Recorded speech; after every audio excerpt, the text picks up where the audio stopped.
নমস্কার বন্ধুরা, এই বাংলা নলেজ শোতে আপনাদেরকে স্বাগত। বন্ধুরা, আমেরিকার রাষ্ট্রপতি ডোনাল্ড ট্রাম্প ক্ষমতায় আসার পর থেকে সারা পৃথিবীতে অনেক কিছু পরিবর্তন হয়েছে। বিশেষ করে সারা পৃথিবীতে ব্যবসা বাণিজ্য এবং অর্থনীতিতে অনেক পরিবর্তন দেখা দিয়েছে।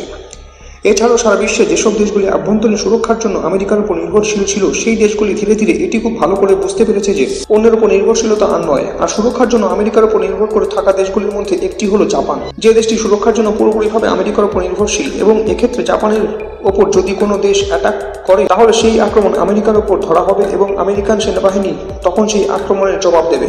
কিন্তু জাপানের কাছে তাদের নিজস্ব যে সমস্ত যুদ্ধাস্ত্র রয়েছে তার 90% হলো আমেরিকান যুদ্ধাস্ত্র, এবং সেই আমেরিকান যুদ্ধাস্ত্রগুলির ওপর আমেরিকার কন্ট্রোল রয়েছে।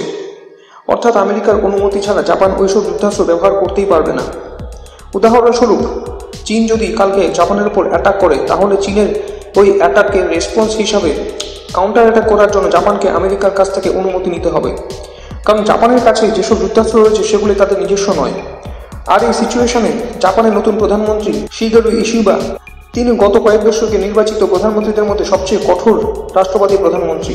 কারণ গত কয়েক মাসে তিনি এমন সিদ্ধান্ত নিয়েছেন যার থেকে এটি পরিষ্কার বোঝা যায় যে তিনি জাপানকে সম্পূর্ণভাবে আত্মনির্ভর করতে চান, বিশেষ করে মিলিটারি পাওয়ারের দিক থেকে।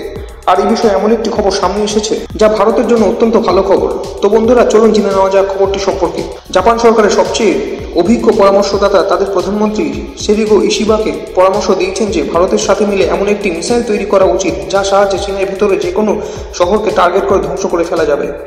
তিনি উদাহরণস্বরূপ বলেছেন যে ভারত যেমন রাশিয়ার সাথে মিলে ব্রাহ্মস মিসাইল তৈরি করেছে, যে মিসাইলটি সারা পৃথিবীতে সবচেয়ে ফাস্ট বিধ্বংসী মিসাইল, অর্থাৎ মান ক্ষমতার দিক থেকে এবং গতিবেগের দিক থেকে এই ক্রুজ মিসাইলে জুড়ি নেই।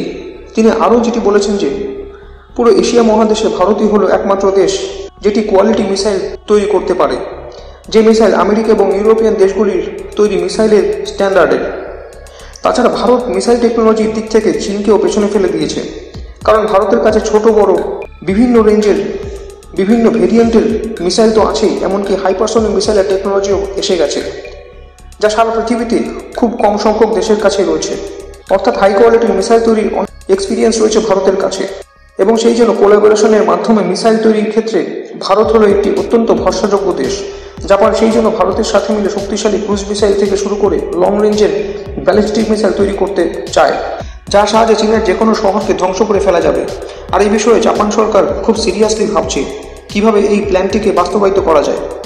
ঠিক যেভাবে ভারত রাশিয়ার সাথে মিলে ব্রাহ্মস এয়ারোস্পেস নামক একটি জয়েন্ট ভেঞ্চার তৈরি করে বিভিন্ন ভেরিয়েন্টের ব্রাহ্মস মিসাইল তৈরি করেছে, ঠিক সেরকমভাবে জাপান ভারতের সাথে একসাথে মিলে একটি জয়েন্ট ভেঞ্চার তৈরি করে বিভিন্ন রেঞ্জের মিসাইল তৈরি করে নিজেরা ব্যবহার করার পাশাপাশি সারা পৃথিবীর বিভিন্ন দেশে এক্সপোর্টও করতে ইচ্ছুক।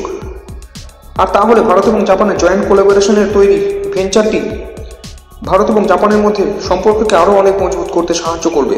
শুধু তাই নয়, জাপানের সাহায্যে চীনকেও ঘিরে ফেলা যাবে, যা ভারতের জন্য অত্যন্ত গুরুত্বপূর্ণ, কারণ চীনের যেদিকে জাপান অবস্থিত সেই দিকে বেশিরভাগ চীনা নাগরিক বসবাস করে। অর্থাৎ চীনের ইস্ট কোস্ট এরিয়াতে বেশিরভাগ চীনা নাগরিক বসবাস করে, কিন্তু ভারতের দিকে সেই তুলনায় অনেক কম চীনা নাগরিক বসবাস করে, কারণ ভারত এবং চীনের মাঝখানে বিশাল এলাকা জুড়ে তিব্বত অবস্থিত। সেই জন্য জাপানের সাহায্যে যদি চীনকে ঘিরে ফেলা যায়, তাহলে চীনের পূর্ব দিকে সীমান্তবর্তী এলাকা দিয়ে চীনকে ডোমিনেট করা যাবে।